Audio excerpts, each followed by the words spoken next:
إن الحمد لله نحمده ونستعينه ونستغفره ونعوذ بالله من شرور أنفسنا ومن سيئات أعمالنا من يهده الله فلا مضل له ومن يضلله فلا هادي له وأشهد أن لا إله إلا الله وحده لا شريك له وأشهد أن محمدا عبده ورسوله أما بعد فإن خير الحديث كتاب الله وخير الهدي هدي محمد صلى الله عليه وسلم وشر الأمور محدثاتها وكل محدثة بدعة وكل بدعة ضلالة وكل ضلالة في النار۔ محترم ناظرین کرام، السلام علیکم ورحمۃ اللہ وبرکاتہ۔ میں آپ کا میزبان عبدالباسط پروگرام الجھنیں لے کر آپ کی خدمت میں حاضر ہوں،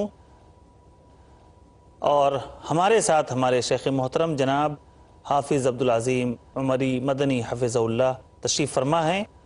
سب سے پہلے میں شیخ کا استقبال کرتا ہوں اسٹوڈیو کے اندر۔ شیخ صاحب السلام علیکم ورحمۃ اللہ وبرکاتہ۔ وعلیکم السلام ورحمۃ اللہ وبرکاتہ۔ ناظرین، آج کی اس مجلس میں جو ہمارا موضوع ہوگا وہ ہے مغربی تہذیب۔ سب سے پہلے میں شیخ سے جاننا چاہوں گا کہ شیخ، تہذیب کسے کہتے ہیں، اور کیا اسلام اپنے اندر کوئی تہذیب رکھتا ہے؟ کیا اسلامی تہذیب بھی کوئی چیز ہے؟ ان الحمد للہ نحمده ونستعینه ونستغفره ونعوذ بالله من شرور انفسنا ومن سیئات اعمالنا من يهده الله فلا مضل له ومن يضلل فلا هادي له واشهد ان لا اله الا الله وحده لا شريك له واشهد ان محمدا عبده ورسوله اما بعد۔ تہذیب کسے کہتے ہیں؟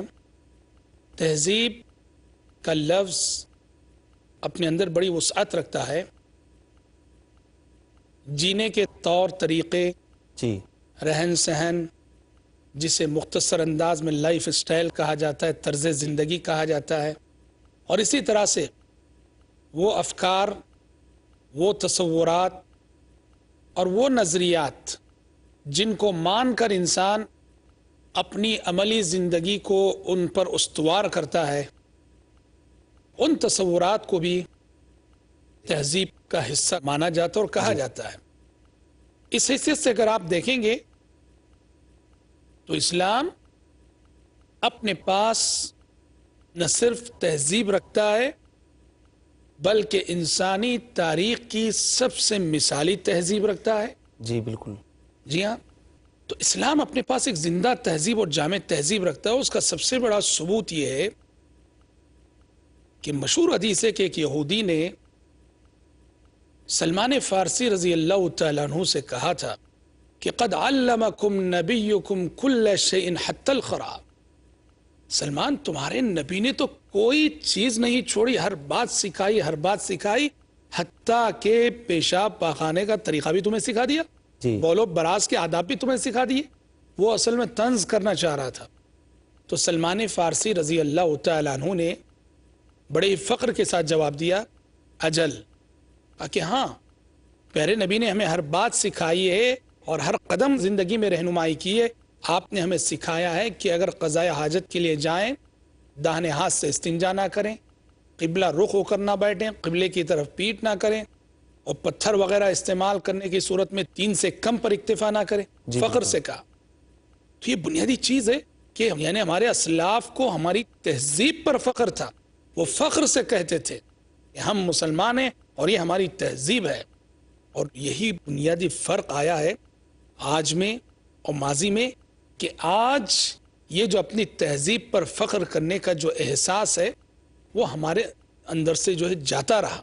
تو ہم گویا اپنے پاس ایک مثالی تہذیب جو اسلامی تہذیب ہے، اس مثالی تہذیب کو رکھتے ہوئے بھی ہم دوسری تہذیبوں کے پیچھے پڑے ہوئے ہیں۔ یہ بات ایک المیہ سے کم نہیں ہے۔ بے شک۔ لیکن شیخ، اسی کے ساتھ ہم یہ بھی جاننا چاہیں گے، جو ہمارا موضوع ہے مغربی تہذیب یا مغربی کلچر جو ہے، یہ کیا ہے؟ مغربی تہذیب کون سی تہذیب ہے؟ دیکھیے، مغربی تہذیب یعنی مغربی ممالک سے آئی ہوئی تہذیب، ویسٹرن کنٹریز سے آیا ہوا کلچر، جی، اس کو مغربی تہذیب کہتے ہیں۔ اسلامی کلچر کے مقابلے میں، اسلامی تہذیب کے مقابلے میں یورپ نے بدیل کے طور پر جو کلچر پیش کیا وہ مغربی تہذیب ہے، مغربی کلچر ہے۔ اس کی بہت ساری بنیادیں ہیں۔ لیکن اس مغربی تہذیب نے اور اس مغربی کلچر نے دنیا میں جو فساد مچایا ہے، دنیا اس کی شاہد ہے۔ بے شک، آج ہمارا نوجوان اس تہذیب کو اپنانے میں فخر محسوس کرتا ہے، اس تہذیب پر چلنے میں فخر محسوس کرتا ہے، اور اپنے پاس اسلام کی مثالی تہذیب و ثقافت رکھتے ہوئے بھی وہ مغربی تہذیب کا اندھا مقلد بنا ہوا ہے، جو کہ بہت بڑا المیہ ہے۔ بے شک۔ اگر مغربی تہذیب میں اگر کوئی اچھی چیز ہے، کوئی مفید چیز ہے، تو اسے لینے میں کوئی حرج ہے؟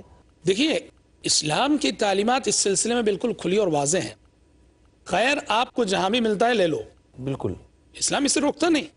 اگر کوئی خیر ہے اس کے اندر، اس خیر کے پہلو کو اپنانے میں کوئی حرج نہیں ہے۔ خصوصاً مغرب نے جو آزادی کا جو نعرہ لگایا، آزادی فکر و عمل، اس کے بہت سارے منفی پہلو ہیں، لیکن اس کے اندر کچھ تھوڑے بہت مثبت پہلو بھی ہو سکتے ہیں۔ مغربی تہذیب اگر اس کے اندر آپ کو کوئی خیر نظر آتا ہے، اس کو اپنانے سے شریعت روکتی نہیں ہے۔ جی، کیسے؟ جیسے زمانے جاہلیت ہے، زمانے جاہلیت میں نبی کریم صلی اللہ علیہ وسلم نے جاہلیت یعنی اسلام سے قبل عرب کا جو ماحول تھا، عرب کا جو معاشرہ تھا، عرب کا جو سماج تھا، اس کے بہت سارے طور طریقے تھے، پیارے نبی نے ان کی مخالفت کی، لیکن اگر اس کے اندر جو خیر کا پہلو تھا اسے اپنایا آپ صلی اللہ علیہ وسلم نے۔ بے شک، صلی اللہ جی علیہ ہاں، وسلم۔ جیسے زمانے جاہلیت میں نکاح کے بہت سارے طریقے تھے، لیکن جو موجودہ طریقے نکاح ہے جسے شریعت باقی رکھے ہوئے، نے باقی رکھا ہے، وہ حقیقت میں زمانے جاہلیت سے چلا آ رہا ہے کہ لڑکی ہو، لڑکی کا ولی ہو، اس کی سرپرستی میں، گواہوں کی موجودگی میں، لڑکا لڑکی کی رضامندی سے عقد ہو۔ یہ زمانے جاہلیت میں بھی یہ چیز پائی جاتی تھی، چونکہ اس کے اندر کوئی شر نہیں تھا، پیارے نبی نے اپنایا اس کو۔ بے شک، اللہ کی شریعت نے کہا ہاں اس کو مان کر چلو، لیکن جس کے اندر شر تھا جن طریقوں میں، اس کو آپ صلی اللہ علیہ وسلم نے حرام اور ناجائز قرار دیا۔ نکاح کے جو طریقے اور تھے، جی، ویسے ہی اگر یعنی اس کے اندر کوئی خیر ہے اور واقعتاً خیر ہے کہیں مغربی تہذیب کے کسی پہلو میں، تو اس کو اپنانے میں کوئی حرج نہیں ہے، لیکن ہم یہ مان کر چلتے ہیں کہ اس پر بھی شر غالب ہے، شر غالب ہے، جیسا کہ اس کی وضاحت ہم اپنی آئندہ گفتگو میں کریں گے۔ شیخ اگلا سوال جو ہے ہم چاہتے ہیں کہ آپ اس کی وضاحت کریں کہ آج جو پوری دنیا تقریباً ہم کہہ سکتے ہیں، یا خاص طور سے مشرقی دنیا جو ہے، اور ہم اپنے مسلم بھائیوں کی بات کریں گے، لوگ مغربی کلچر سے بہت زیادہ متاثر ہیں، ہر چیز میں مغربی کی طرف نگاہ اٹھا کے دیکھتے ہیں، للچائی ہوئی نگاہوں سے دیکھتے ہیں۔ وہاں کی تہذیب ہے، وہاں کا آیا ہوا آئیڈیا ہے، ہر چیز میں ویسٹرن کلچر کی کاپی کرتے ہیں، نقالی کرتے ہیں۔ تو میں چاہتا ہوں کہ اپنے ناظرین کے سامنے ہم بتائیں اور جانیں کہ جو مروبیت کے مظاہر ہمارے کلچر میں، ہمارے سماج میں پائے جاتے ہیں، وہ کیا ہیں؟ دیکھیے، نبی کریم صلی اللہ علیہ وسلم نے حدیثوں میں یہ پیشن گوئی فرمائی ہے کہ یہ امت یہود و نصارہ کے نقش قدم پر چلنے والی ہے۔ جی، آپ نے فرمایا لَتَتَّبِعُنَّ سَنَنَ مَنْ كَانَ قَبْلَكُمْ، کہ تم لوگ ضرور بضرور تم سے پہلے گزری امتوں کے نقش قدم پر چلو گے۔ صحابہ نے پوچھا کہ اللہ کے نبی کون؟ یہود و نصارہ؟ تو آپ نے کہا کہ ان کے سوا اور کون ہو سکتا ہے؟ جی بالکل، یہ پیشن گوئی تھی آپ کی کہ یہ امت طرز زندگی میں، لائف اسٹائل میں، تہذیب و ثقافت میں یہ یہود و نصارہ کے نقش قدم پہ چلنے والی ہے، یہود و نصارہ کی اندھی تقلید کرنے والی ہے، اور آج وہ منظر ہماری نگاہوں کے سامنے ہے۔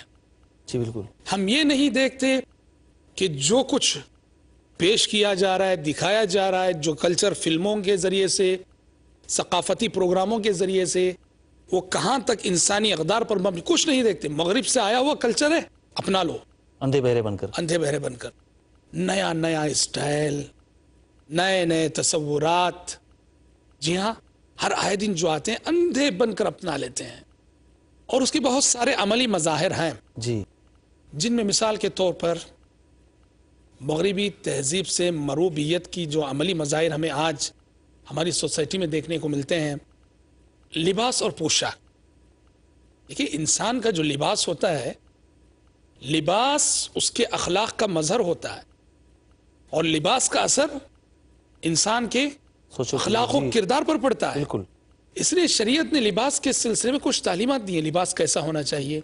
پورے بدن کو ڈھانپنے والا، ساتر ہو، مرد ہو تو پائجامہ ٹخنے سے اوپر ہو، شرافت ہو لباس میں، جی ہاں، سادگی ہو لباس میں، بالکل بھڑکیلا لباس پہننا یا ایسا لباس پہننا جو سماج اور سوسائٹی میں کوئی نہ پہنتا ہو کہ اس لباس کے حوالے سے مشہور ہو۔ شریعت کی کچھ تعلیمات ہیں، بالکل، کیونکہ لباس انسان کی کردار پر اثر انداز ہوتا ہے۔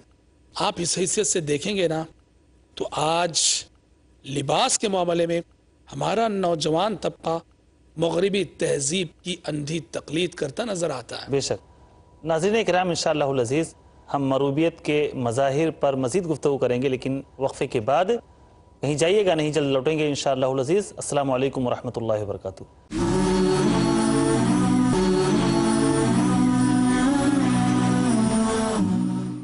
السلام علیکم ورحمۃ اللہ وبرکاتہ۔ ناظرین کرام، وقفے کے بعد دوبارہ ہم آپ کی خدمت میں حاضر ہیں۔ وقفے پہ جانے سے پہلے ہم گفتگو کر رہے تھے مغربی تہذیب کے تعلق سے کہ آج ہمارے سماج میں مغربی تہذیب کے تعلق سے مروبیت پائی جاتی ہے۔ ہمارا نوجوان جو ہے خاص طور پر وہ مغربی تہذیب سے حد درجہ مرعوب ہے، تو اس کے عملی مظاہر ہم اپنے شیخ محترم سے جان رہے تھے کہ مروبیت کے کون سے مظاہر ہمیں نظر آ رہے ہیں۔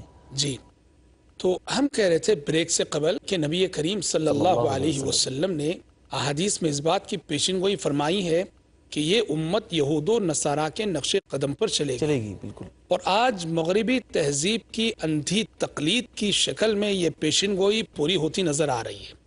اور اس مغربی تہذیب کی اندھی تقلید جو ہو رہی ہے، اس کے کئی عملی مظاہر ہیں جو ہمیں دیکھنے کو مل رہے ہیں، جن میں سر فہرست ہم نے ابھی گفتگو کی تھی لباس کے سلسلے میں۔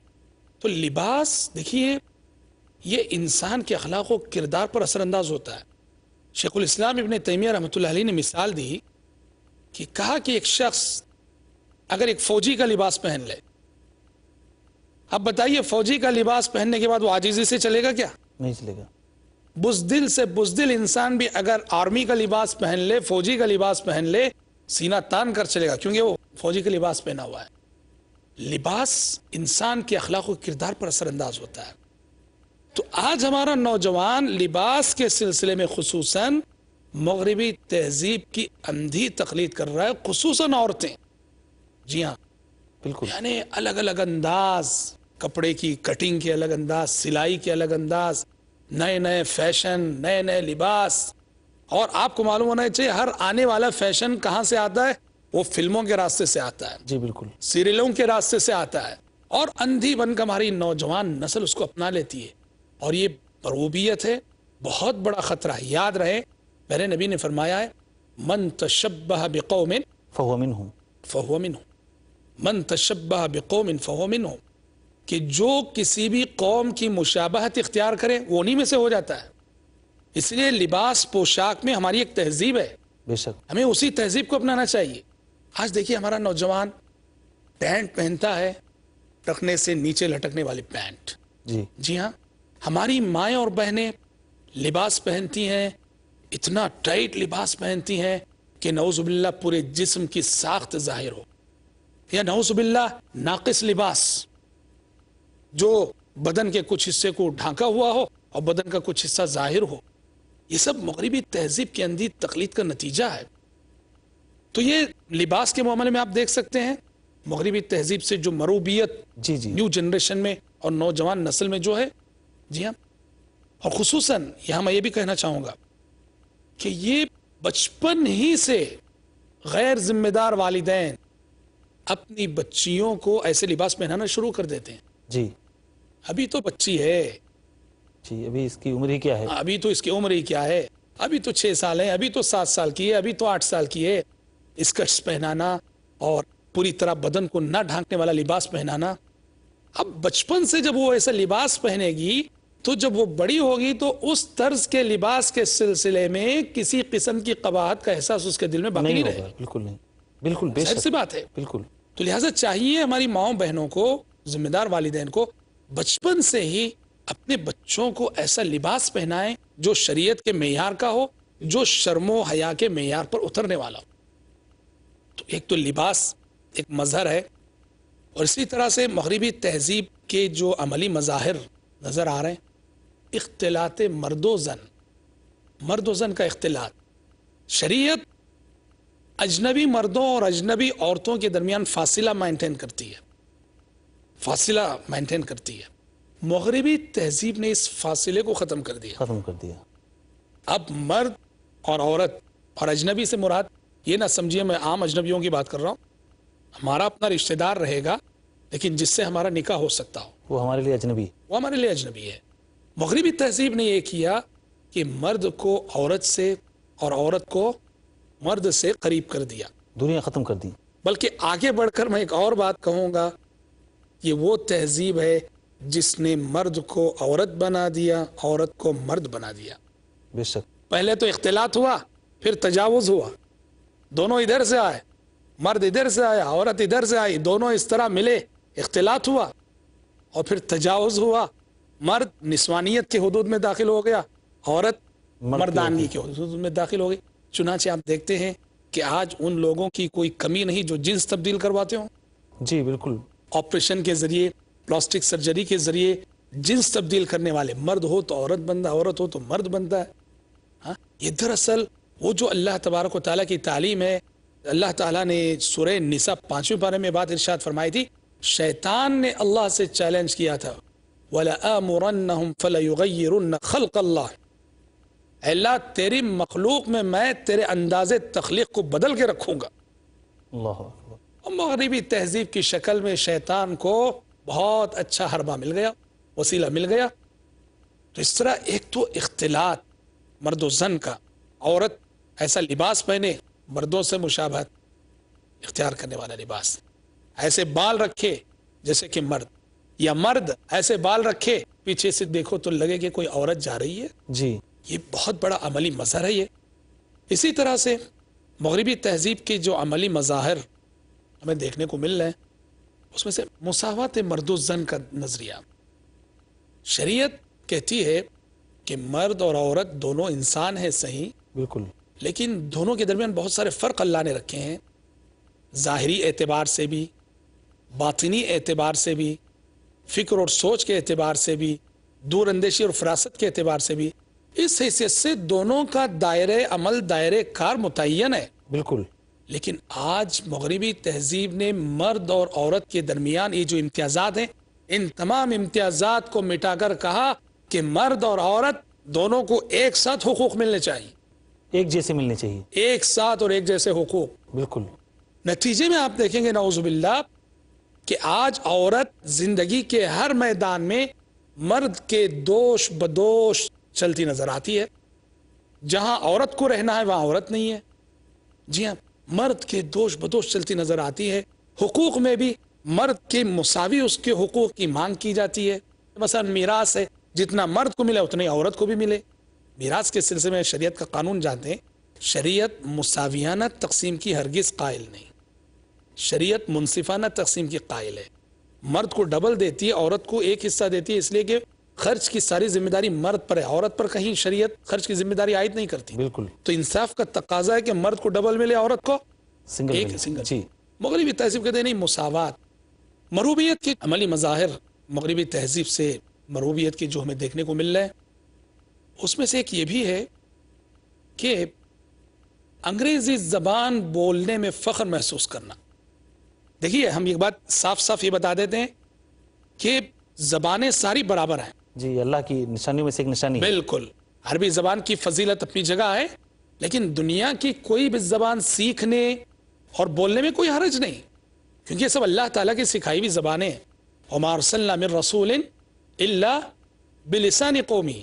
ہم نے اس دنیا میں جتنے بھی رسول بھیجے، جتنے بھی پیغمبر بھیجے، تو قوم کی جو زبان تھی ہر رسول وہی زبان بولتا تھا. اس حیثیت سے انگریزی زبان سے نہ ہمیں بیر ہے اور نہ ہی کسی قسم کی چڑ ہے. جی بالکل. بلکہ ہم تو کہتے ہیں کہ انگریزی زبان آج سیکھنا چاہیے علماء کو بھی. کیوں؟ اس لیے کہ دنیا انگریزی زبان بولتی ہے، سمجھتی ہے، تو دعوت و تبلیغ کے تقاضے انگریزی زبان سیکھنے میں زیادہ پورے ہوتے ہیں، تاکہ ہم زمانے سے اس کی زبان میں مخاطب ہو سکیں. اس حیثیت سے زبان سیکھنا چاہیے. آپ بات کر رہے ہیں ایک ایسے شخص سے جو آپ کی مادری زبان سمجھتا ہے اور درمیان میں آپ انگریزی کا ایک ایک جملہ ٹھونستے ہو اور بالکل اس انگریزی کے جملے کو ذکر کرتے ایک فخر کا احساس آپ اپنے اندر محسوس کرتے ہو. یہ بہت بڑی مروبیت ہے. بالکل مروبیت, بے شک. میں آپ سے بول رہا ہوں, آپ اردو جانتے ہیں, ٹھیک ہے, میں اردو میں گفتگو کروں, ٹھیک ہے, مگر میں انگریزی اس لیے بول رہا ہوں کہ انگریزی بولنے سے مجھے اپنا قد کچھ اونچا نظر آ رہا ہے, یہ کہہ رہا ہوں, یہ مروبیت. بے شک مروبیت ہے. جی بالکل. اور آپ دیکھیے تاریخ بتاتی ہے کہ جب مسلمان, دنیا کی امامت و قیادت مسلمانوں کے ہاتھ میں تھی اس ویسٹرن کلچر کے آنے سے قبل, یہی ماحول یورپی کنٹریز کا تھا. وہ عربی بولنے میں فخر محسوس کرتے تھے. بے شک. کہ یہ اس قوم کی زبان ہے جو قوم کے اس وقت دنیا کی امامت اور قیادت کے منصب پر فائز. وہ عربی بولنے میں فخر محسوس کرتے تھے. وہ ہم سے مروب تھے, ہماری تہذیب سے مروب تھے. آج کیا ہو گیا ہے؟